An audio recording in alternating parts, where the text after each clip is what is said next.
नमस्कार दोस्तों, article study पर आपका स्वागत है। मैं अभिषेक और आज हम डिस्कस करने वाले हैं इंडिया के ड्रेनेज सिस्टम को, भारतीय अपवाह तंत्र को। तो सबसे पहले हम देखते हैं, समझने की कोशिश करते हैं कि अपवाह तंत्र होता क्या है। तो अपवाह तंत्र एक ऐसा सिस्टम होता है जिसमें रिवर जो होती है वो अपनी जो सहायक नदियाँ होती है, जो अपनी ट्रिब्यूटरीज होती है, उनको मिलाकर एक पूरा सिस्टम बनता है। उनका जो सरफेस वाटर होता है उसको जो लेके कैरी करके जो चलती है रिवर, उसके पूरे सिस्टम को रिवर सिस्टम या ड्रेनेज सिस्टम कहते हैं। आइए हम देखते हैं, जैसे कि आप ये देख रहे हैं इसके अंदर कि ये इंडस रिवर यहाँ से ये चलती है और ये यहाँ पे जाके अरेबियन सी में मिल जाती है। इसके साथ में इसकी जो ये ट्रिब्यूटरीज होती है, इसकी सहायक नदियाँ हैं, ये जितनी भी इसकी सहायक नदियाँ आप देख रहे हैं, तो इसके ओरिजिन से लेकर ये सी या ओशंस में जहाँ पर ये मिलती हैं, इसके पूरे जो एरिया है, ये सरफेस वाटर को लेकर जो वो और उसकी जो ट्रिब्यूटरी सहायक नदियाँ हैं, ये जब लेके चलती हैं तो इसके पूरे एक सिस्टम को ड्रेनेज सिस्टम कहा जाता है।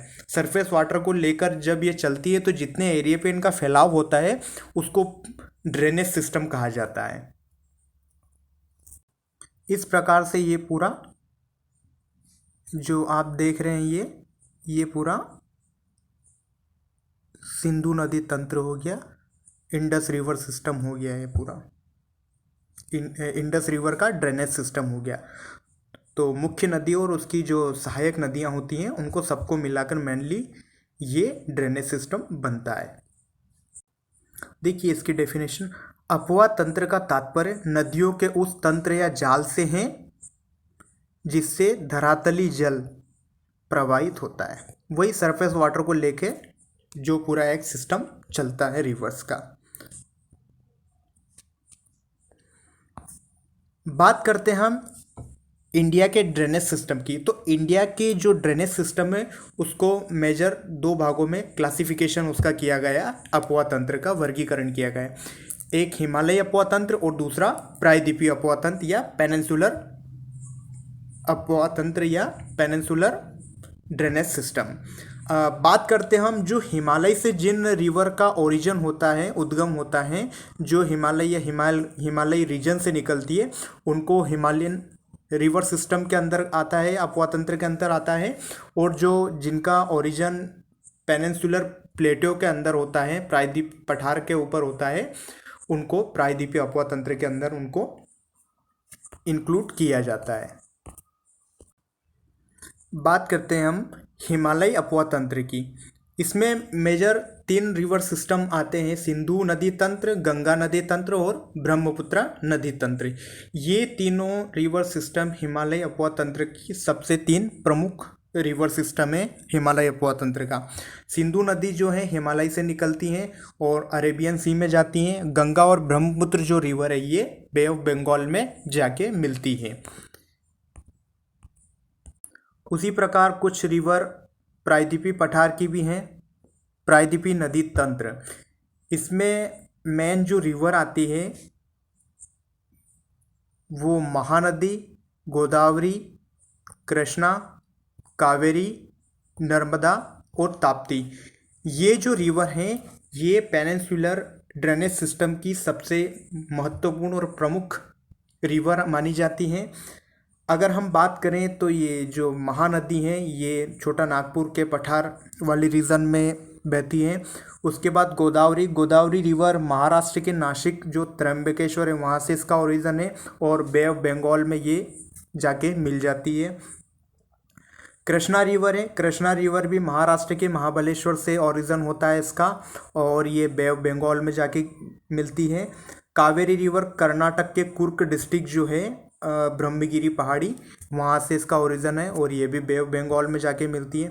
नर्मदा और ताप्ती जो 2 रिवर हैं, नर्मदा रिवर मध्य प्रदेश के अमरकंटक से निकलती हैं और अरेबियन सी में जाके मिलती हैं और ताप्ती मध्य प्रदेश के बैतूल ज़िले से निकलती है और ये भी अरेबियन सी में मिलती है। ये दोनों रिवर भ्रंश घाटी जिसे हम रिफ्ट वैली कहते हैं, रिफ्ट वैली से बहते हुए ये पश्चिम में बहती हुई ये अरेबियन सी में मिलती। बाकी जितनी भी पेनिनसुलर रिवर्स है ये टोटल बंगाल की खाड़ी में।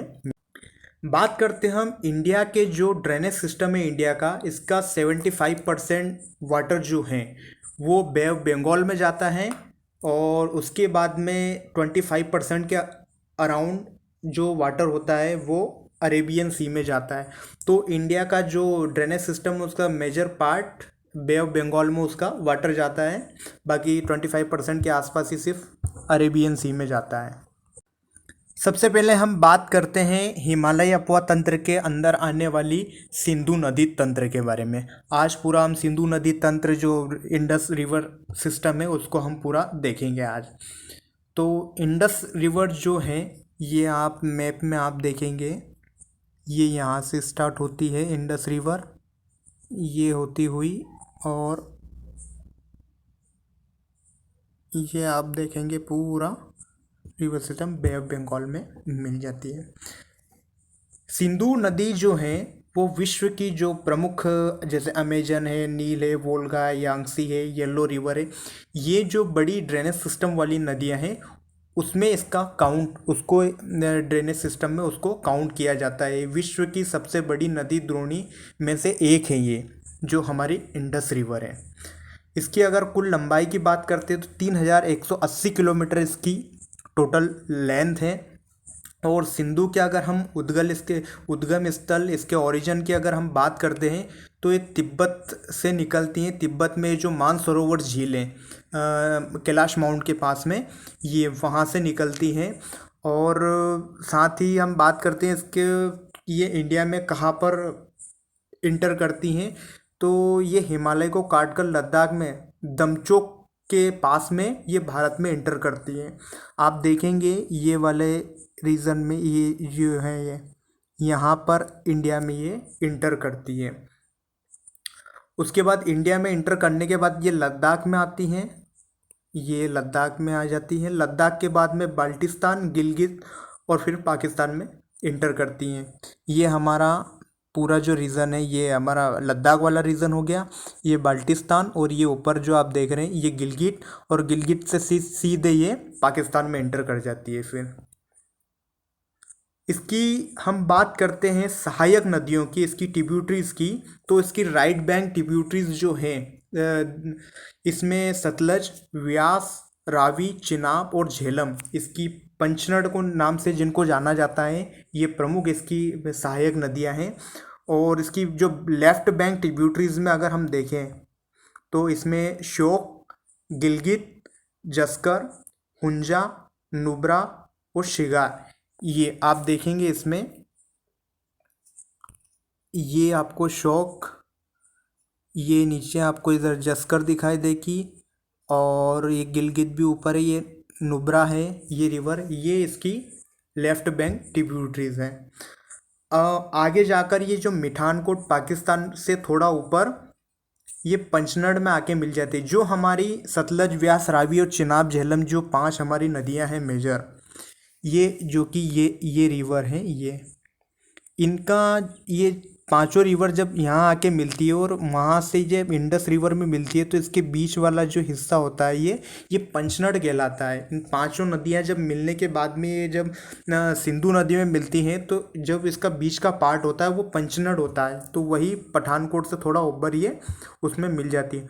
और हम बात करते हैं जो हमारा लेह है, लेह सिटी इंडस इंडिया की इंडस रिवर पे आती है, लेह जो शहर है, और वहीं पर निम्बो बाचको जो ये है एक डैम का इस पे ऊपर निर्माण किया गया है। इसके बाद में हम इसकी जो सहायक नदियां हैं हम उसके बारे में पूरा डिस्कशन कर लेते हैं। उसके पहले आप ये इमेज देखिए, ये जो आप इमेज देख रहे हैं ये इंडस रिवर है जो कि हमारा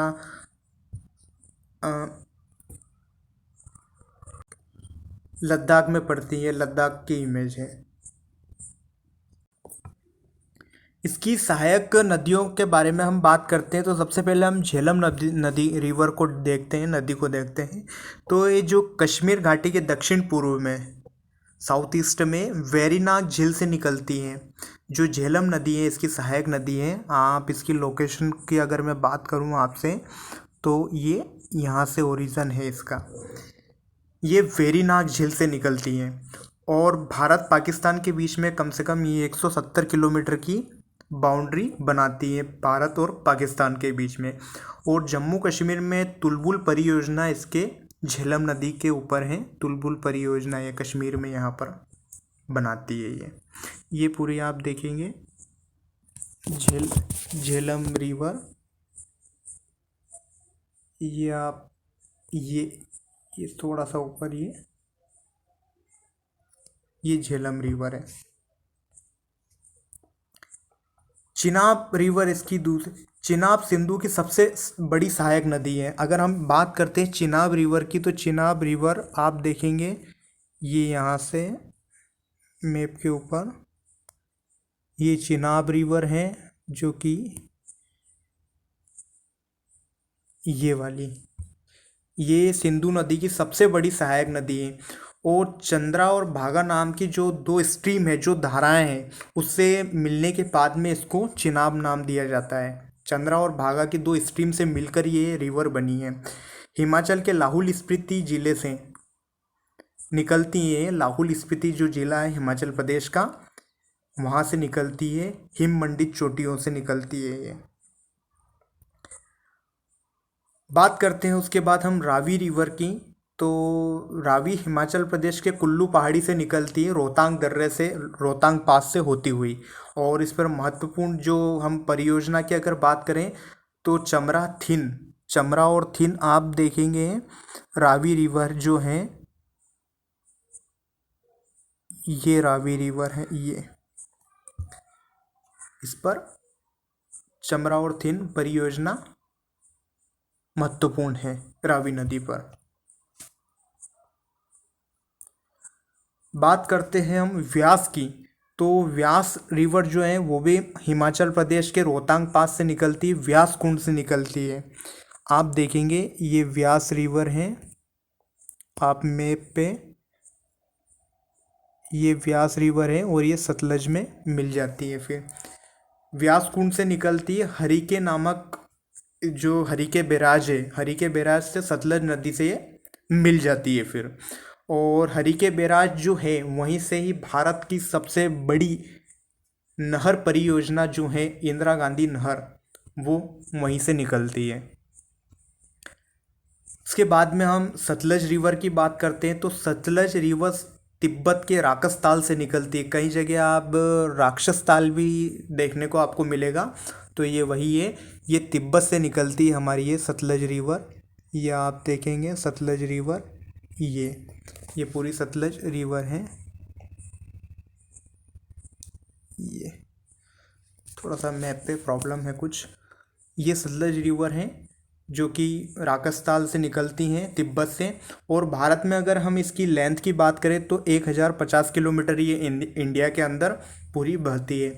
हिमालय की जितनी भी जो श्रेणियां हैं उनको सभी को काटती है, जैसे लेज़र हिमालय हो गया, शिवालिक हिमालय हो गया, ग्रेट हिमालय, इनको सबको काटती हुई गहरे गार्ज बनाती हैं।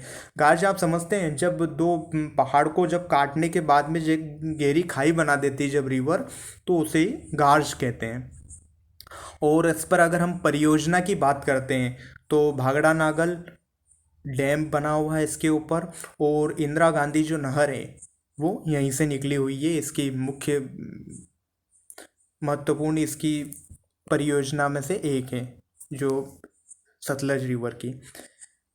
और यह जो रिवर मैंने आपको बताया कि जो इंदिरा गांधी नहर है, ये पंजाब और राजस्थान के लिए सिंचाई के लिए बहुत ही महत्वपूर्ण परियोजना में से एक है, सिंचाई के लिए, कृषि के लिए। तो इस प्रकार से हमने इंडस रिवर सिस्टम और उसकी जो सहायक नदियां हैं उनके बारे में आज हमने पूरा जो एग्ज़ाम पॉइंट ऑफ व्यू से इम्पोर्टेंट है उसको हमने सभी चीज़ों को कवर किया है इसके अंदर, इस वीडियो के अंदर। हम अब थोड़ा सा इंडस रिवर सिस्टम है, आपको चूँकि मैप में यहाँ पर पूरा क्लियर नहीं हुआ है तो हम एक बार उसका मैप देख लेते हैं। आपको इस मैप में पूरा क्लियर थोड़ा सा रहेगा देखने में, विजिबिलिटी। ये आप देखिए पूरा, ये हमारी इंडस रिवर है, ये इंडस रिवर है। ये मानसरोवर झील से निकलती है पास से। और ये है हमारी सतलज रिवर जो राक्षसताल से निकलती हुई और ये आ जाती है। ये इसके ऊपर व्यास है और ये रावी रिवर है, ये चेनाब है और ये झेलम है जो कि वेरीनाग से निकलती। जो हमारी चेनाब है इसकी जो दो स्ट्रीम है, चंद्रा और भागा, ये दो स्ट्रीम है और इस प्रकार से ये पूरा सिंधु नदी तंत्र पूरी बनाती है और लास्ट में ये अरब सागर में मिल जाती है। तो इस प्रकार से ये पूरा हमारा इंडस रिवर सिस्टम आज हमने देखा। भारत के अपवा तंत्र के बारे में आज हमने पूरा डिटेल में देखा कि मेजर कितने पार्ट में इसको डिवाइड किया गया। नेक्स्ट वीडियो में हम ब्रह्मपुत्र और गंगा रिवर सिस्टम के बारे में पूरा हमारा लेक्चर होगा। तो आशा करता हूँ आपको वीडियो अच्छा लगा होगा और ऐसे ही नॉलेजेबल वीडियो के लिए आप हमारे साथ जुड़े रहें। Thanks for watching.